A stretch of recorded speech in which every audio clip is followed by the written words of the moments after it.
3, 2, 1. Okay.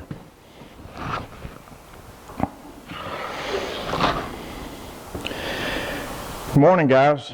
Welcome back. It's a rainy morning on March 31st, 2016, and today is the first day of any kind of videoing that I've done in quite some time. Since I got moved in, I've tried one short video on a brew day, and sound acoustics in this garage was so bad, it really took away from the video. And after then, I decided I wasn't going to do any more, at least the way that I was. I didn't use a lapel mic last time, and the echo, because of the walls and such, was so bad. And it may be this time, I don't know. It's the first I've used a lapel mic in here. So the old place definitely is missed. It was a very nice brew cave. You know, y'all pretty much know how I felt about that. The new place offers a lot more room. I can definitely step out and stretch my feet and not feel cramped. It's close to the inside of the house. It's an attached garage this time, so I can hop in and out to the bathroom, kitchen, and all this stuff whenever I need to. So it's got a lot more conveniences, but the atmosphere, so to speak, is just a garage. The walls are some sort of masonite type material, and it just causes a lot of echo in here, so I probably will not be able to do very much more videoing. But I have stepped up the brewing. I've included some new things now in the last couple of brews. I've added a extra burner. I've added a extra hot liquor tank, and I bought a monster mill. And I've also got a few extra carboys and stuff this time. So today will be the first day I'm going to be doing a triple batch, and I've got everything already here in Brewsmith and printed out and everything, but I'm going to go back and do my favorite blend. My brew is a Reisdorf Kolsch, if I'm pronouncing that correctly. Today that's going to be 11-gallon batch, and I'm going to split half of that to a traditional recipe that I've always used, and then the second batch I'm going to play with it just a little bit and add some honey. Considering I don't have any new honey with me today, I got some old stuff in the house, and I'm fearful of that. I forgot to pick this up yesterday at Walmart. The honey that I got it's kind of old. It's been opened, but only about a teaspoon or so has been used. We'll see. I may be setting myself up for infection by doing that. It's a gamble, but I don't want to turn back now. I certainly don't want to have to run to town at 6 o'clock in the morning on a rainy day like today just to get a jar of honey. I may regret that decision down the road. So that's one. The second brew for today is going to be Bavarian Hefeweizen, the wheat beer. So I never can pronounce those good. So that'll be a 5-gallon batch, and the grain for this one is going to be 7 pounds of wheat malt and 4 pounds of Pilsner. And the other one, I've reviewed it so many times, everybody knows what's in a Kolsch. The third one, for the wrap up later today, if I don't get blew away by a hurricane, is going to be a Farmhouse Ale. And this is going to be brewed as a Saison, using a Saison yeast. And it has 6 pounds of pale malt, 4 pounds of Vienna, a pound of flaked oats, and a pound of wheat malt, and I added 12 ounces of caramel, Crystal 40, to give it a little bit of color.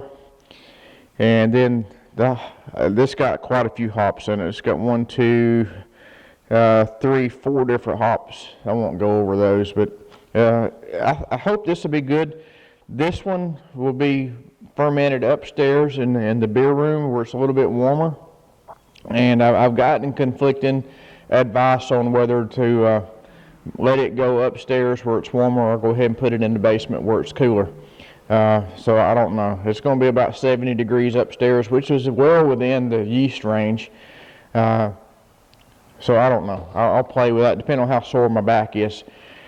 This Hefeweizen, it's going to be brewed down in the basement where it's, it'll be about 62, 63 degrees. And even then, it's probably a little on the cool side.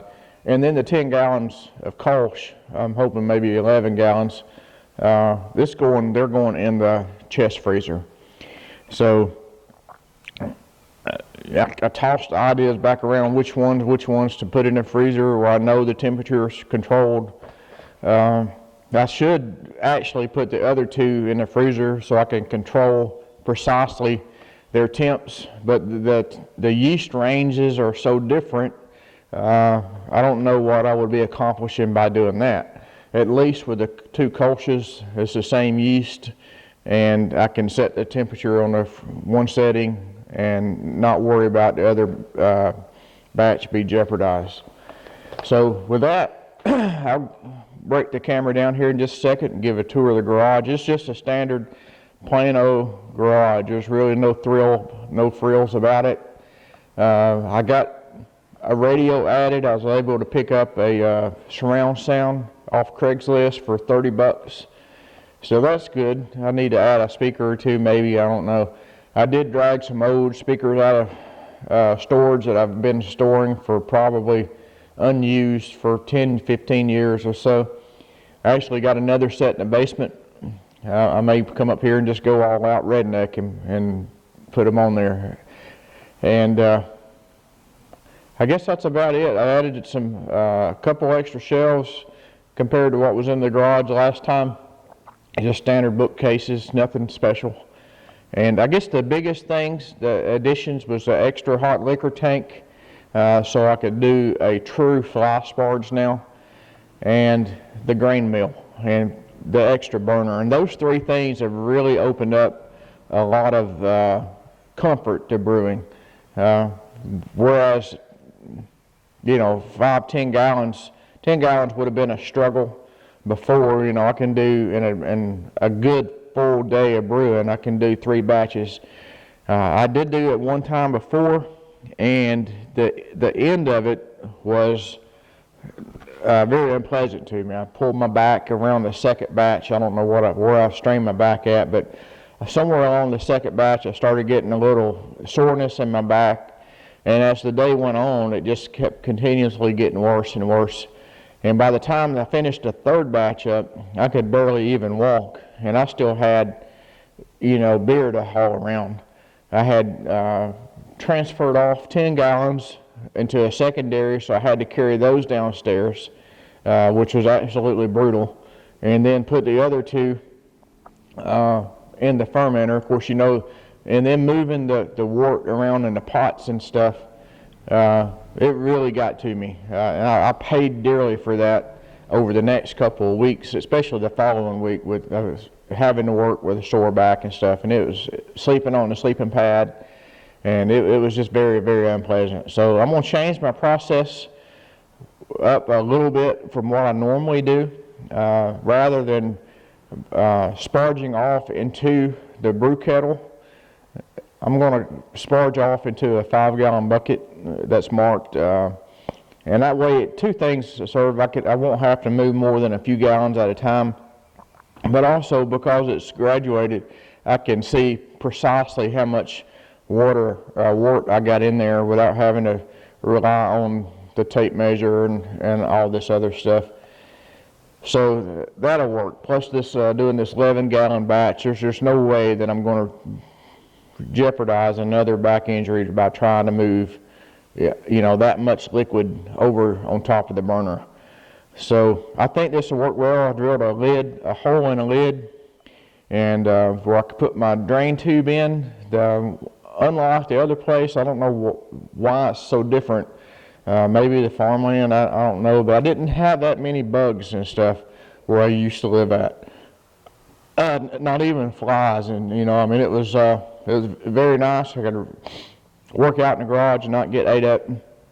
We're out here in farm country now, so there are skeeters the size of June bugs and different things that goes along with that. So I'm hoping with that lid with a small hole drilled in it, I can keep some of the critters out of the wart.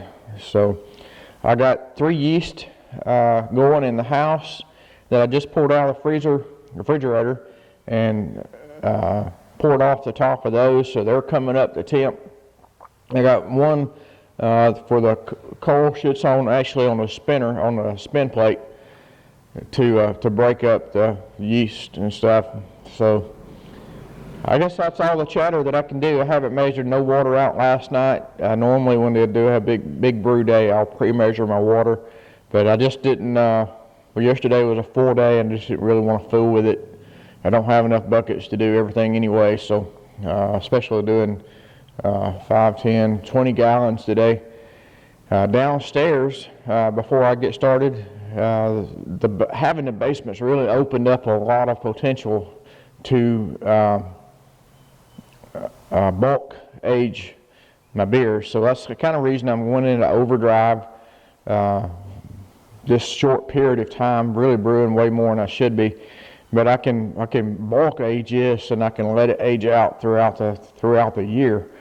So now that I got the few recipes, a few batches under my belt, I kind of taper off a little bit and start enjoying some of the weekend off. Put some of this stuff away in a corner, give it a few months to sit there and age out.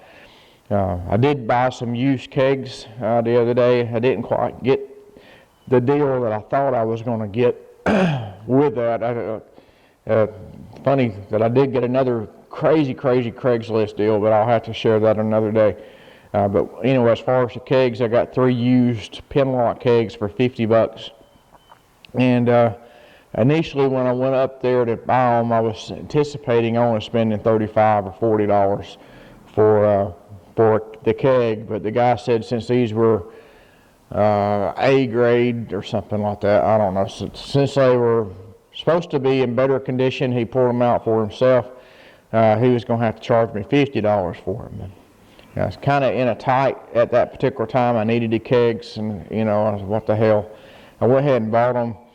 Yeah, but by the time I bought the ball lock fittings and stuff like that, especially by the time I haven't bought the extra lids yet, but I'd have more money invested in those than I would be just buying a used ball lock keg off the internet, so live and learn.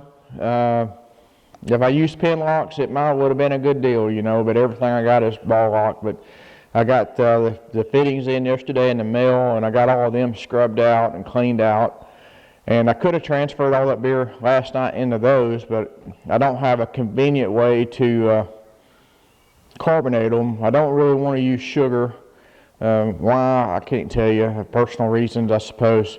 I would prefer to stick with CO2 and carbon them that way.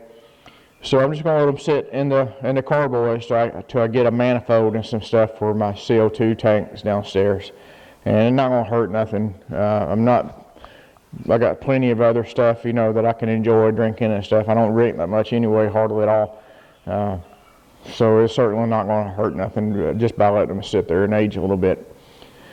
So with that said, I want to turn the camera around and give a short tour, and then I'm just going to turn it off for today. Probably won't film anymore until maybe I get wrapped up and pitch the yeast and stuff. And we'll let that be it.